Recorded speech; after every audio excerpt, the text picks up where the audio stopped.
additional alerts. We believe that we located a glove in the rubble debris field that was the source for that canine alert. And again, after a certain amount of debris was removed, no more alerts. No alerts occurred on Saturday. We are confident and comfortable in saying there is nobody in the front of the building, tragically, when this blast occurred, who is a victim of this blast. Saturday, we completed exterior debris removal and debris removal from inside the footprint of the building itself. Sunday, yours today, fire investigators were on site working on origin and cause. And then again today, fire investigators from Montgomery County as well as specialists from alcohol, tobacco, and firearms were on site doing their additional further origin and cause work. What we know, an 1.5 inch diameter gas pipe was found cut in the basement utility area in 2405. That is consistent with the interviews we have. Building maintenance staff working on a plumbing concern, a clogged drain in apartment 101, was using a snake to remove the debris in the clog. That snake has been found in the debris in the pipes. That maintenance worker went into the terrace level, the level below apartment 101, cut a pipe which he believed to be a drain waste pipe to remove the clog. He put a cap on that pipe. We located a ladder and other work tools in that area consistent with the interview information. The worker went back upstairs. The maintenance worker was in apartment 101, the reported clog location, with the resident from apartment 101 when a flash thermal event occurred. Let me be very clear because this will lead you to questions. A flash thermal event is a flash fire. Okay? That created the injuries to the resident in apartment 101. The maintenance worker came to that resident's aid, and then they both began to exit the building.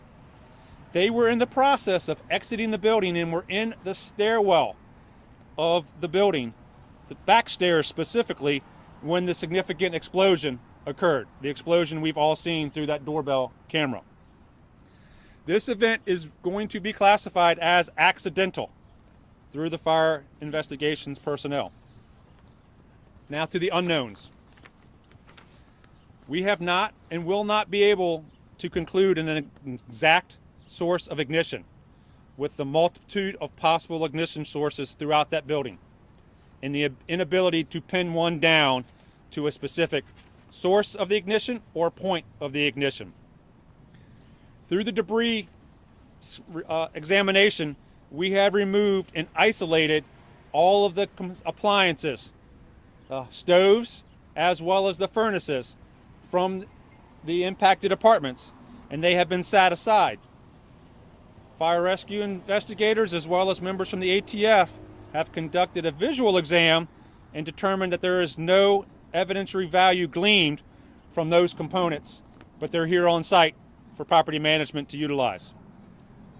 Montgomery County Fire Rescue remains the lead agency on this investigation, as no information dictates a transfer to another agency. Let's talk about gas for a quick second.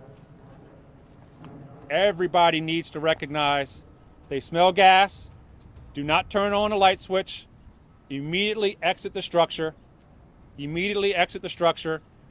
call 911 immediately from outside of the structure, and do not go back in. Again, I've said this to you all or your partners before. Smell gas, get out, call 911 first and only, and then stay out. That is critical, and that is through the recommendations of all your area fire departments and your gas utilities. Get out, call 911. Let the fire department initiate an emergency response. Before we get through questions, the county executive will make a brief remarks, and then Director Crow from Health and Human Services. So we've been talking to you for a couple of days now. I want to reinforce that when this event first occurred and they had already interviewed the worker, we sort of knew what had happened, but we couldn't confirm it. And so the reason we didn't say definitively what had occurred is because we didn't know definitively what had occurred. But we now have, I've seen the photographs. You can see the cut pipe. Obviously, what was reported to us at the time was accurate. And all of us knew that backstory. We're looking at the issue. I've seen the pictures of the pipe in the basement. It wasn't, black gas pipe.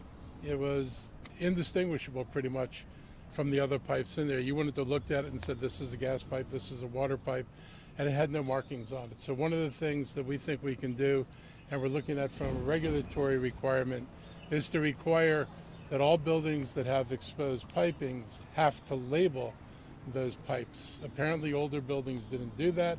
There was no labeling on these pipes. We can require that, we believe, and we're going to look to be doing that. There shouldn't be anybody going into a room and thinking they're doing maintenance work and not knowing whether they're working on a water pipe or a gas pipe. So this is something that we can do. Another concern I have is the training of the personnel. Do you hire somebody who doesn't know the difference between a gas pipe and a water pipe? Should that person be working on plumbing, potentially gas lines, if they're not familiar with what's in the basement? Were they trained in the facility itself? Did somebody take them through the basement of these buildings and show them what was down there and explain to them what was done? So we think there's an aspect of training we need to look at, but the most immediate thing, I think, is to get the pipes labeled so that there's no excuse for somebody cutting into a gas pipe again. This is where we are. I'm really grateful to the fire and rescue people who got here so quickly, and were able to the extent possible, protect the other buildings. Hopefully the damage isn't so extensive that they'll need to be taken down also. We don't know that right now. We do know, obviously, that the one building that was seriously damaged is never coming back again. So we will know, hopefully, in a short while what needs to be done to the other units, and we will act accordingly at that point. Then I'll just stop there. It's been a long few days, and it's good to get some certainty about what happened here. Yeah. Can you confirm that the main stand is not a licensed plumber? State of Maryland required, as you know, licensed plumber to do all plumbing. I do not know, and that's one of the things that we will find out. I don't know it at this point. Ken, Executive, I know we were asking about, you just talked about now, there's no permit requirement made to require that the pipes be labeled. Does the utility require that? Is anything known about whether they inspect and check for that? I would guess if the utility required it, would have been there. I mean, I don't think it sits as a requirement in new construction. I was told lines get marked. That apparently wasn't. This is an older building. I forget the year that it was built. When was it? 71. They may not have required it back then, but we certainly know now that we can go through and require people to label these things. Anybody else? What's the condition of the work? Unit 101, is that person who was critically injured or the hospital as of now? That might be a question for the chief, though. Is that a critically injured Unit person? 101, is that the person who's still critically injured? Or I'm not going to identify where the person who's still critically injured is from. If before we get questions, can Director Crowd start? Yep. Good afternoon, everyone. I want to give you an update on where we are in the county in our efforts to help the victims of this fire to get their lives stabilized and back on track and get them rehoused as quickly as possible. The first thing to let you know is that we opened a shelter at White Oak Gardens last week. That shelter is open and will remain open for several more days to provide overnight shelter and resources to anyone who has a need. We are also tomorrow opening up a disaster assistance center tomorrow afternoon around 3 o'clock that will be open for several days. And we've reached out to the families that were affected by fire, that lost their homes, so that they can come and fill out forms and get applications and get assistance and all the resources they need necessary to get their lives back on track. We're offering pro bono assistance, legal assistance, help in filling out loss and property claims for assistance, financial and food assistance, mental health supports, of course, and help with recovery of ID, passports, and other vital records, as well as information on where to get assistance, like for child care and other kinds of supports. There will be language translation services, and of course, our number one goal is housing support, to begin the process of helping them to get back into interim and long-term housing as quickly as we can. There is a number that I want to share with family members that need support. They can contact either by text or call 240-447-2693 and be put in touch with a case manager to help them to answer any questions they might have about next steps and support. What's that number again? Sure, 240-447-2693. Text or call. They can leave a message either by text or by voicemail, and someone will get back to them. So I think we're working long-term and short-term to help folks with their housing needs, as well as short-term housing needs. We expect White Oak Shelter to stay open until about Thursday. If after that there is no need for anyone who wants to stay overnight, we will close that shelter. Want to just note a word of thanks to the county for its outpouring of generosity in the last 3 or 4 days since this has happened. County residents have contributed over $462,000 in support for these families, and those our partners, MHP, Montgomery Housing Partnership, is managing that resource and will be making checks available to families in the near future. Starting, I think, within the next couple of days, especially to those who've been temporarily displaced. We had 41 families in all that were affected, 41 units, 124 adults, 36 children in those primary units at 2405, 2401, and 2411. I want to thank COAD, our community assistance partners, the folks that come together to raise funds, to provide support, to make sure that people have access to clothes and needed supplies to get their lives back on track.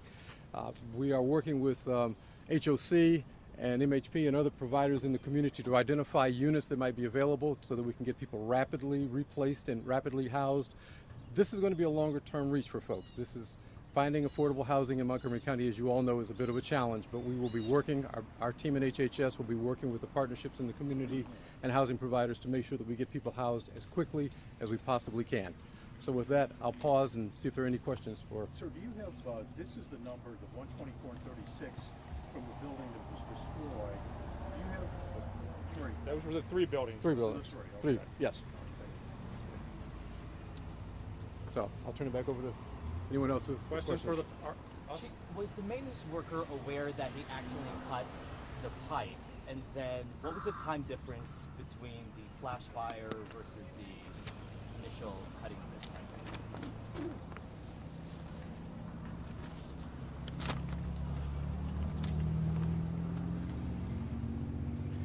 So as I outlined, that he went down there to cut a pipe that he believed to be a drain waste pipe, and placed a cap on that pipe after he had cut it, and then went back upstairs and returned to apartment 101.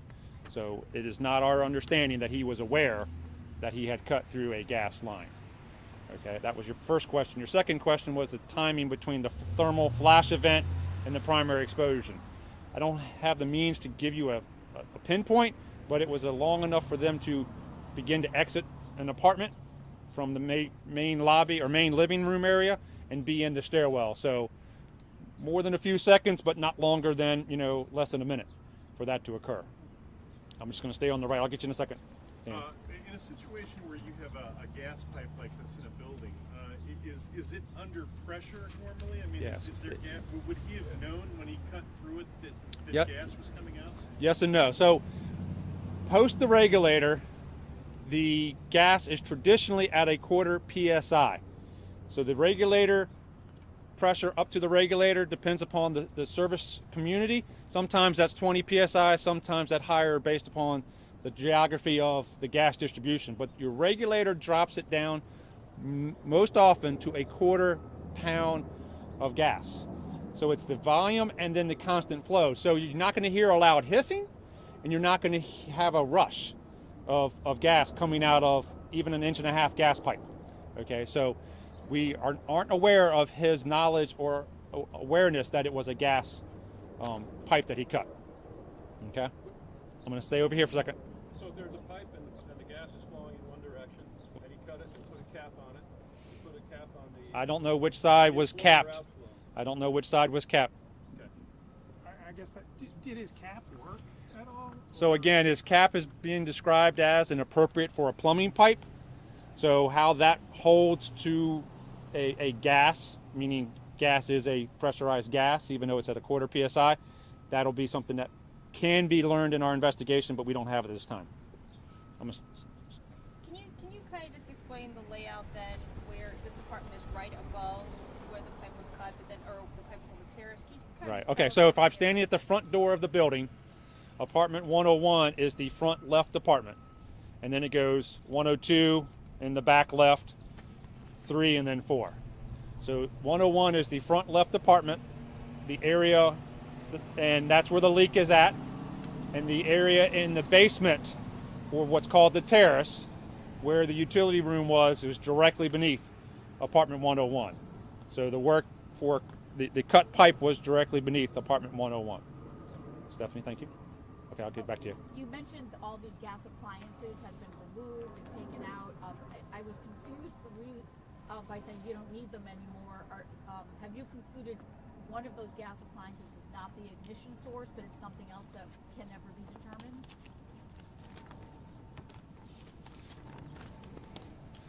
Visual examination determined there was no evidentiary value gleaned from those appliances to which aided or assisted in the source of ignition to the explosion. Okay, so they're out back. They're available for the property management or their agents to look at, but it did not create an ignition source pinpoint for our investigators. Thank you. Stephanie, you said something else? You can go back. Sorry. Okay, coming back around. Have you all narrowed down outside of the appliances? Are you still looking at whole region in terms of what the initial? Like I said, we are unable to pinpoint to what it would be. Some of you had asked in the past what would be an ignition source. So flipping a light switch can be a micro, spark. Turning on the pilot light or the pilot light of an appliance. The use of a corded or cordless drill or tool, some of those have an internal spark in them. All kinds of things make the opportunity for a spark or ignition source, which is why we won't and have been unable to determine what the ignition source was. Midline. Yes, sir. I am also a resident here, and some of us are staying in inside of the family block. We have 2 patients, and also the residents is remaining. The first patient is how did you? I'll repeat it, guys. Yeah, how on what grounds we are returning back? Was there any inspection? What kind of evaluation done in return back? Because some of them are concerned what if the same problem happened, and some are hesitating to move back. And these are the 3 buildings that are allowed to be occupied? Yes, that's number 1. Number 2, they also have other concerns, which is not as important at this time. But will you guys have any meeting with the remaining tenants in the future, or how's that? Let me repeat the question for the group, and then I'll be able to respond to your question. Which one would you like to answer, Paul? So restating the questions for the audio. First question is, for the 3 buildings that were reoccupied on Friday, some of the residents have concerns about the safety within those buildings and a concern as to this danger or threat being present in their buildings. Stated well? Okay. That was question 1. Second question, just for the audio, is will fire rescue and the county agencies have a meeting with the residents to be able to address their concerns? So to your first question, sir, those buildings were walked through with permitting services engineers, fire rescue engineers, and property management before we gave the green light to let them be reoccupied 15, 19, and 23. Okay? I want to be clear. The concern we had in the incident that we had here came from a cut to a pipe that created a gas leak. Okay? There were no structural concerns to those other 3 buildings, and there is no place for concern that there will be another explosion of this type in those 3 buildings. WSSC also came through with Washington Gas was in there. Right. So as the team also added, Washington Gas and WSSC assisted in looking through those buildings. So if there's a further question on that, please, we'll have a sidebar and we can help those residents understand the safety of coming back to their apartments in Friendly Gardens. To your second question, absolutely, we'd be glad to set up a meeting with the community residents, all of the residents from Friendly Gardens, to be able to answer your questions. And I will work with Jacob and others to set that up. Okay, Mark? Okay. That answers, said the same thing.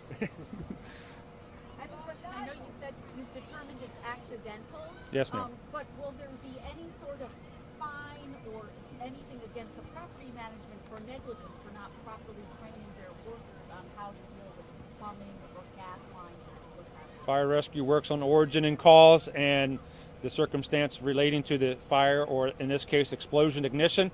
That's not in our purview. That's different parts of county government, and I think it's too early to make that. We have the head of county government Yeah. here. So. And so I don't know how the penalties work, since this is not something we normally deal with. So we're going to look, because I feel like the management has a responsibility here to help the tenants and to help pay for the damage that was done to people's lives. This is clearly their worker who cut a pipe that they should never have touched, and they need to accept some responsibility for this. So we will have discussions with them about it. Stephanie? Can you kind of clarify for those folks that are asking like what is allowed and not allowed in the state? So snaking the drain is not something you need a licensed plumber to work on, but the cutting of the pipe is the issue. So that again, not in the fire department knowledge set. I wouldn't be able to articulate what. Yeah, like we talked about this. I mean, I think we may need to think about at what level of work requires somebody who's completely skilled and knowledgeable versus what could you or I do. I'm sure that I know I have snaked the drain before, and there was no risk to my gas lines in my house from snaking the drain. What he did, I don't even know if that's good plumbing practices, but it clearly put people at risk. So we need to look at that. Like I said before, the quickest, easiest thing to do is to mandate these things get labeled as gas lines in every building that has the stuff exposed. If they don't already have the yellow little sticker on them, then we need to make sure that everybody else's pipes get the yellow sticker on them. And I think it's like every 5 feet they're supposed to be. Yep. So at what point can we find out whether this worker was licensed or not? Because we're on day 4 now, and that is a residential management company that does oversee several buildings throughout the region, not just here in Montgomery County. Yeah, we'll find out. That was not my first thought. My first thought was what happened here. Chief, one quick thing about the flash fire. Yes, sir. The thermal event. It sounds as if it's completely separate from the explosion, or is it have any relation to it at all? So the best word to describe that, Nick, is the gas is leaking. The gas gets to its explosive level. Gas has got to get to a certain concentration mixed with air to be at the lower explosive level.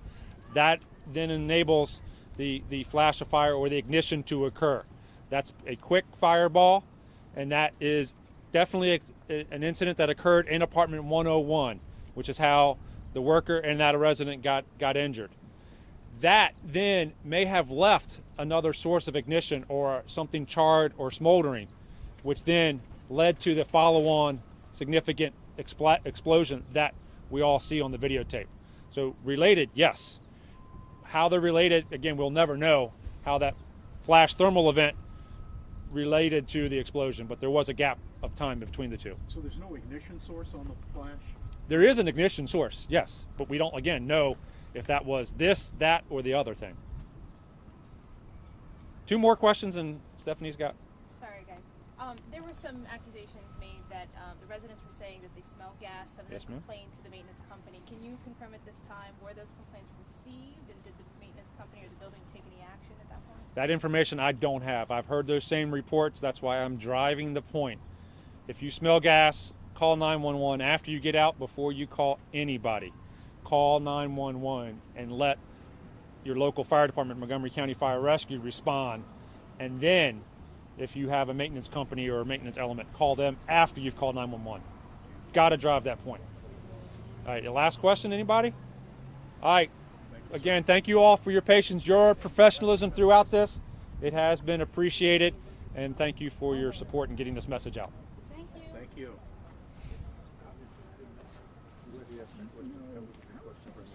I need to get